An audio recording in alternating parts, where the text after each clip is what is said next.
So when I joined the Marine Corps, I was in recruit basic training in Parris Island, South Carolina, and it was probably about the fourth week. Now, just so you know, we had about 76 guys originally in boot camp, and we actually graduated about 54. So we lost about 22 guys for multiple reasons. So it was about the fourth or fifth week, and we were all cleaning the barracks one day. Might have been a Saturday, I don't know. But I was cleaning the glass, the windows, and you could see the parade deck from our barracks, and the parade deck is where everybody graduated. After 13 weeks, if you made it, you graduated on the parade deck. So I'm cleaning the glass. All of a sudden, out of nowhere, someone grabs the back of my head, shoves my face up against the glass, and my nose is all against the glass. And it's drill instructor, Sergeant McCormick, and he basically is in my ear, and he said, "You see that parade deck out there?" I said, "Yes, sir, Sergeant McCormick, drill instructor, sir." He said, "This is the only place you're going to see it from." And he lets go of my head, and he vanishes. And I'm standing there, stunned.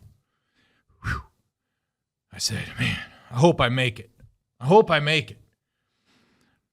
I either have to make it or I quit. So I'm going to do whatever it takes to make it." So basically, today, we're going to talk about high-performance people don't quit. Now let's get started. Hey, this is Greg McAfee, and welcome to the Greg McAfee Show. Now let's get started.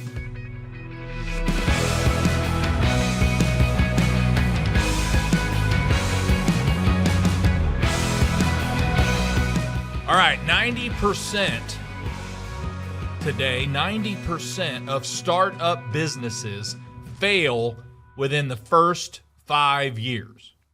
So basically that means the founder, the entrepreneur, gives up, throws in the towel, taps out, and says, "I quit."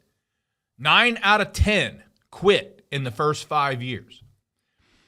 You know, it still blows my mind that I started this thing 33 years ago with $274 and a used truck, a Ford Ranger. I put a $100 service cap on the back of it. I bought it out of a trading post back then.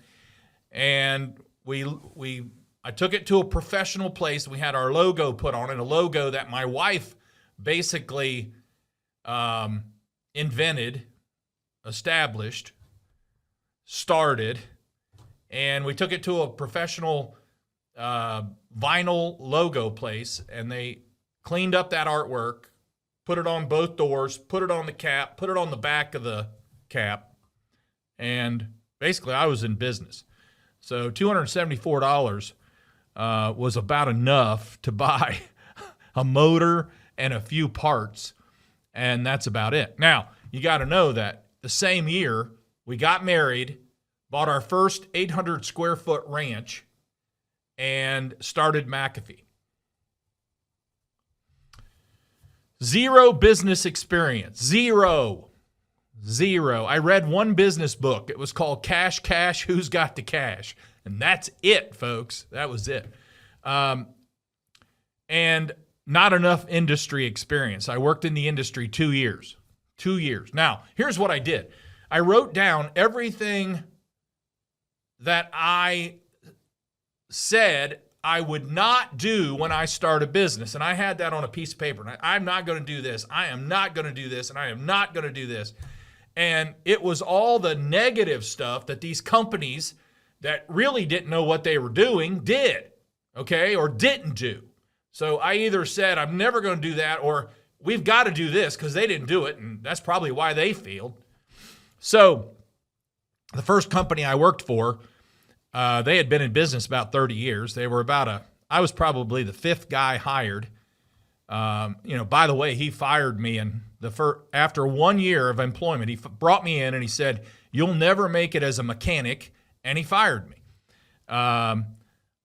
2 days later, I had another job in the industry for a couple dollars more per hour.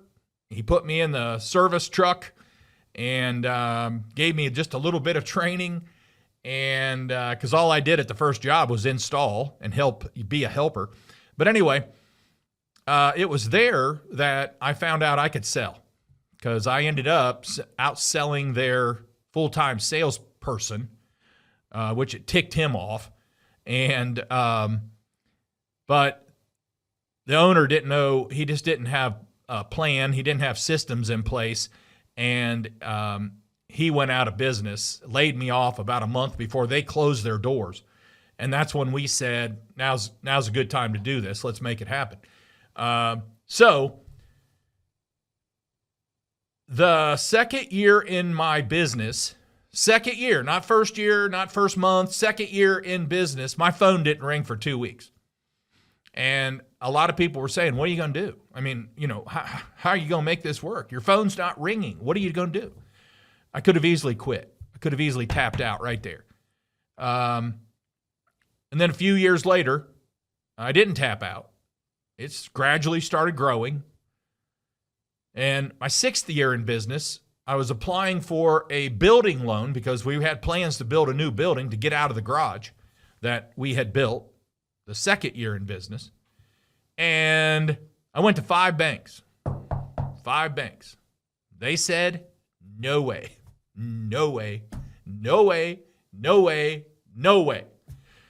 And I could have easily thrown in the towel, tapped out right there, but I didn't. The 6th bank said yes. And we were in business. I mean, we were building a building. And I got all the walls built on that building, and I hired a contractor, and we had to do remove a lot of trees and do all the foundational work and all that kind of stuff. But they were putting the walls up and got all 4 walls up, and they didn't have them supported well. And one Saturday, they collapsed. That's a lot of people would have thrown in the towel right there, because it's just, I don't give up easily. The contractor, it was his fault. He didn't have them supported properly. He fixed it, ended up building the building, blah, blah, blah. So, things happen.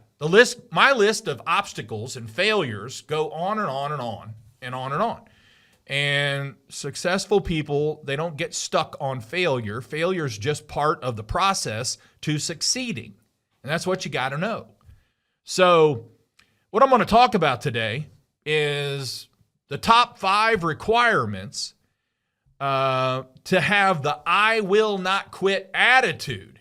Now, this is all about high performance people don't quit.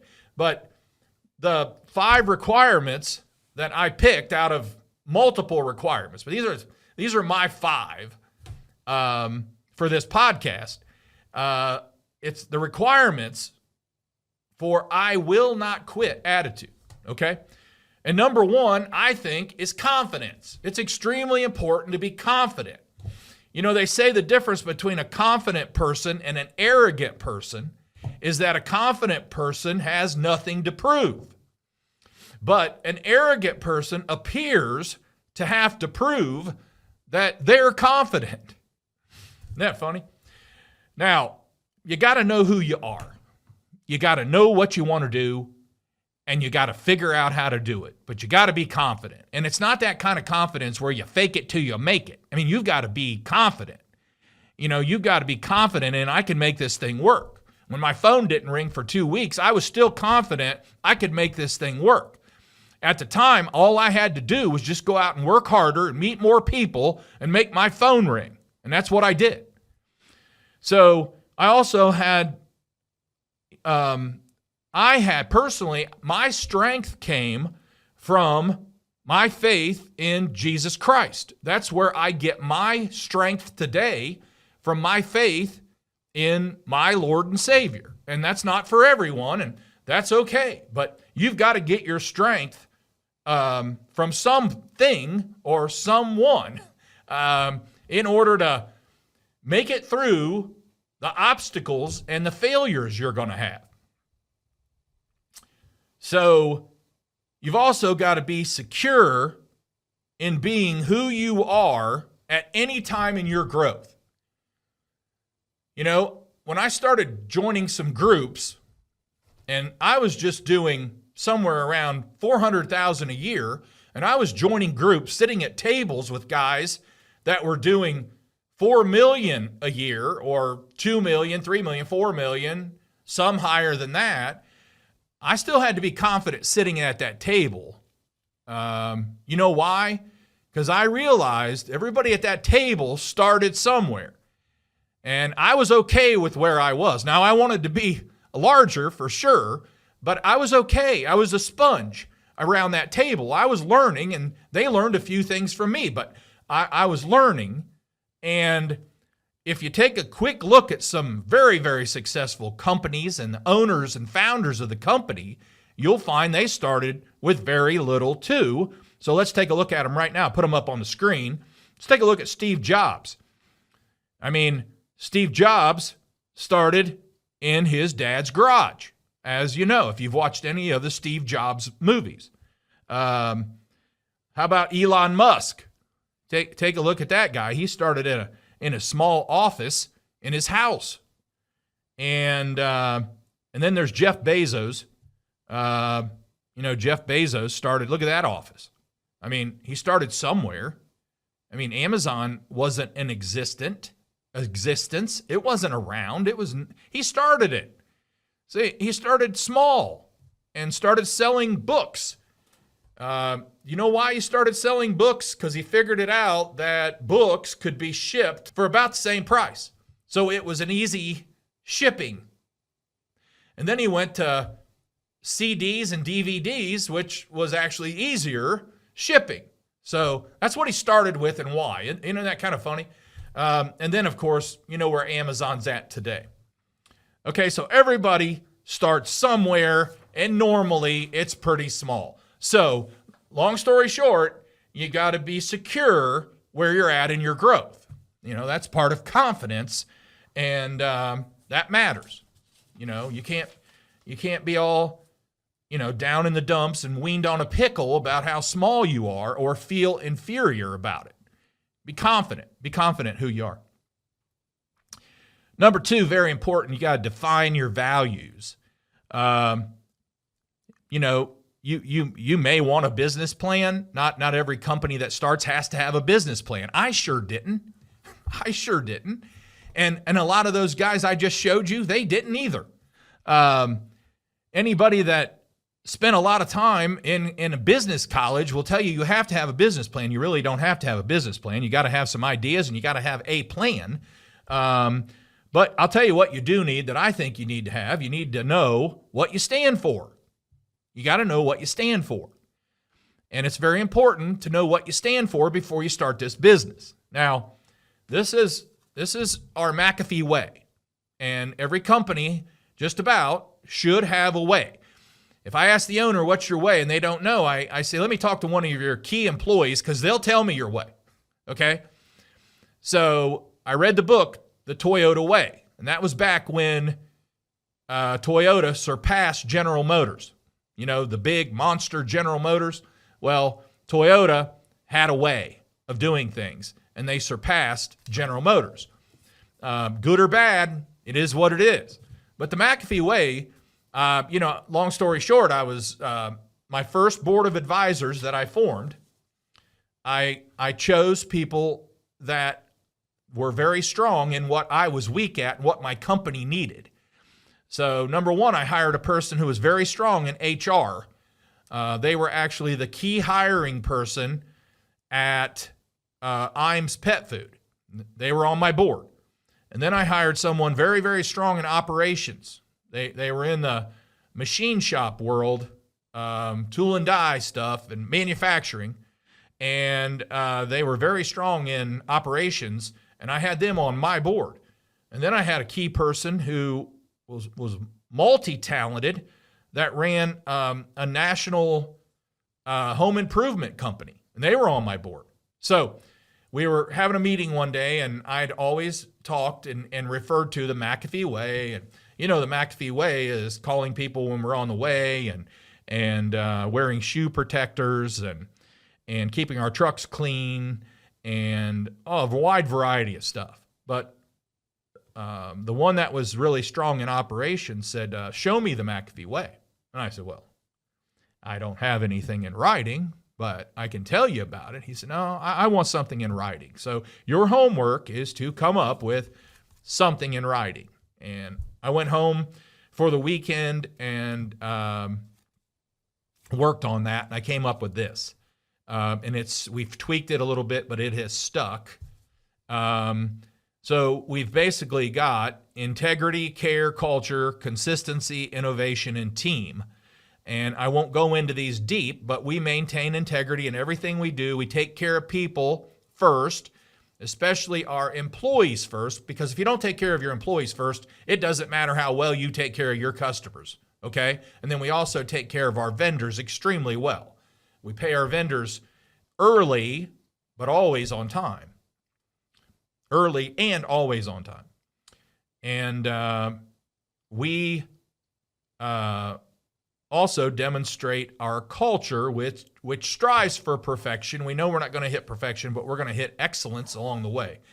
We're also extremely consistent in what we do. It's very important to be consistent. You can't be inconsistent and be a successful business. And it's also, we're innovative. We're ahead of the competition. We're coming out with cool things way before they do, and we're staying ahead of them. And we did, because in 2016, we worked our way from number 489 to number 1 in our market, and we've kept that. And then we make decisions as a team, very strong decision making. We discuss a lot of things, kick it around, and improve it and make it good, make it done with excellence. So, to put it simply, your business values are your philosophy of how you think your business should run, and that's exactly the McAfee Way. I mean, it started with my values. Integrity is extremely important to me. Doing it right, doing it right even when no one's looking, that's extremely important to me. So that's number 1 on my McAfee Way list.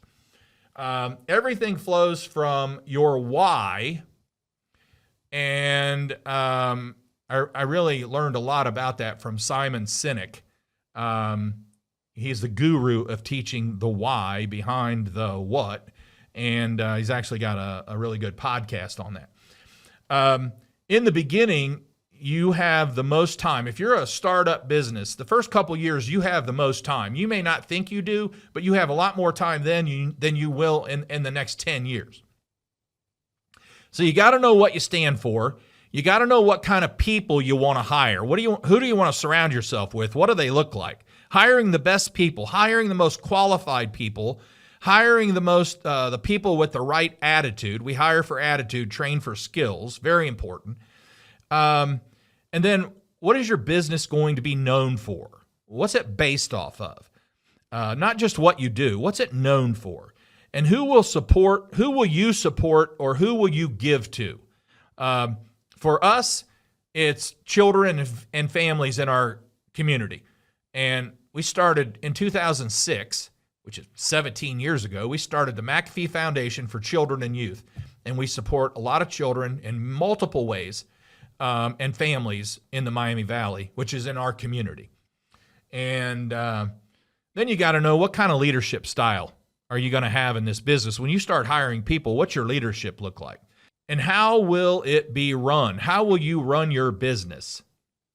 Will you borrow money, or will you go into debt route? Write down what values are meaningful to you before you even start. So, like I said, I personally, some people will argue this, that you can be more successful if you have a business plan first. I don't know. I don't think so.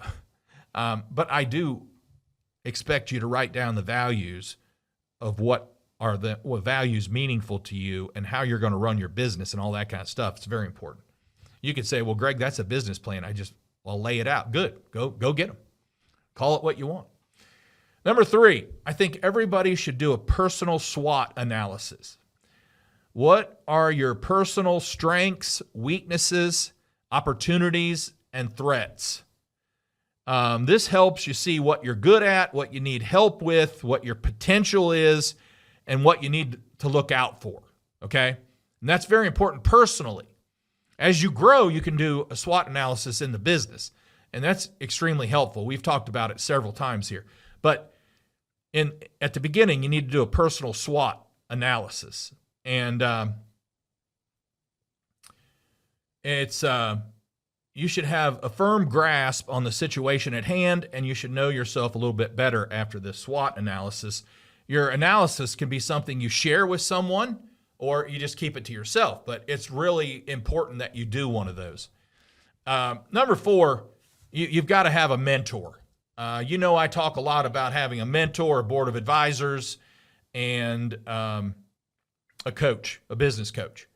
But you've got to have a mentor, and you can get a mentor. I think, I share what I did was I sent a letter out to 3 different very large companies in Ohio outside of my territory. And I basically wrote them a letter and said, I'm a new company. I'd like to learn about you and how you do things. I'll buy your lunch and I'll give you $100 for an hour time.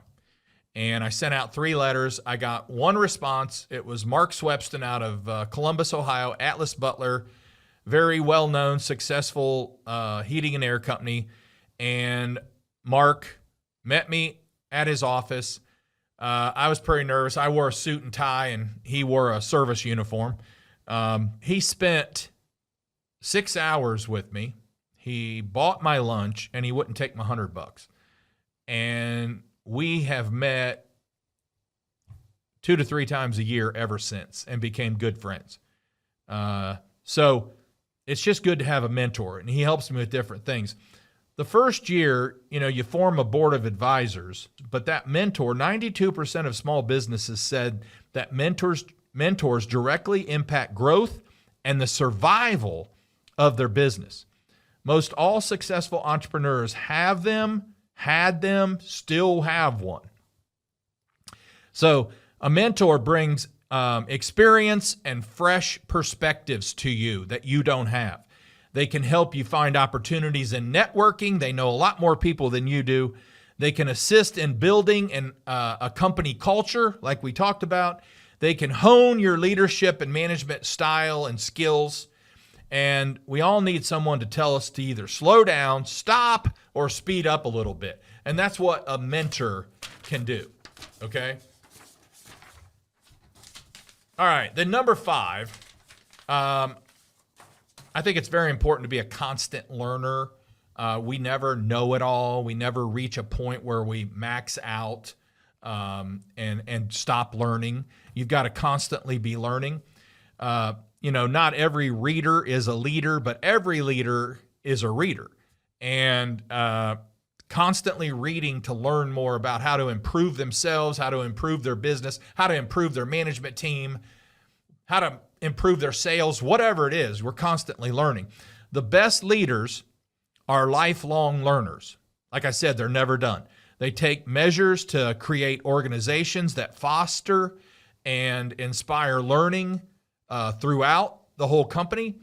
And the most effective leaders are those who realize it's what you learn after you know it all that counts. And that's basically what John Wooden said. John Wooden was one heck of a college coach, probably one of the best college basketball coaches ever. And I'll read that again. He said, the best leaders are lifelong learners. They take measures to create organizations that foster and inspire learning. And the most effective leader are those who realize it's what you learn after you think you know it all that counts. Reading, by the way, it drives innovation. We can learn the importance of change, needs for employees and customers. We learn that they don't have to rely on how things have been. When you are a reader, you don't have to rely on things like they've always been. Rather, you know that you take what is learned and then you find out how it could be, and you try new things. I often said I learned what not to do, like I told you earlier, working for other companies. I learned what not to do. And it helped me. It helped me get started. Learning in general, being a constant learner, helps build teams. No one is born knowing how to hire or build teams. That's a learned trait, and you learn by a mentor, or you learn by reading, or you learn by training seminars, online courses, coaches, podcasts, networking groups, and associations. I used to attend what they called learning lunches, meeting with 20 entrepreneurs or so for a brown bag lunch. And you just got to have a deep desire to learn. That's what it takes. You got to have the deep desire to learn. If I have to tell you, you need to learn, you're not getting it. Nothing's easy, folks. Nothing's easy. Everything we talked about today, none of that's easy. It's hard. It doesn't come natural for most of us. And some of us had made it look easy, but we have not walked. You've not walked in my shoes. We've not walked in Steve Jobs or Bezos or Elon Musk's. We've not walked in their shoes. We don't know what all they went through, but I'm sure they went through a lot of hard work, a lot of pain, a lot of tears along the way. So my advice to you, I don't care if you've been in business 1 year, 5 years, 10 years, stay strong. You're better than you think, and never quit. Quitting doesn't get you anywhere, but looking for another job. So stay strong and keep making things happening and keep trying. It's amazing what will happen if you do that, okay? So before we wrap up, if you're watching on YouTube, don't forget to like and subscribe. And can I call an audible right there? Folks, I need some more subscriptions. On some of our podcasts, we've got up to 60,000 viewers, but I don't have enough subscriptions and likes. I need you to like this thing, and I need you to subscribe. Please. It's important. You can also support this podcast by rating and reviewing on iTunes or your preferred listening platform. Keep listening. I'll do my best to keep challenging you. Don't forget to follow us on Instagram and Facebook at The Greg McAfee Show. No spaces, no underscores. As always, thanks for listening. Carry on. God bless. Make it a great day. We're not guaranteed another one. I'll see you later.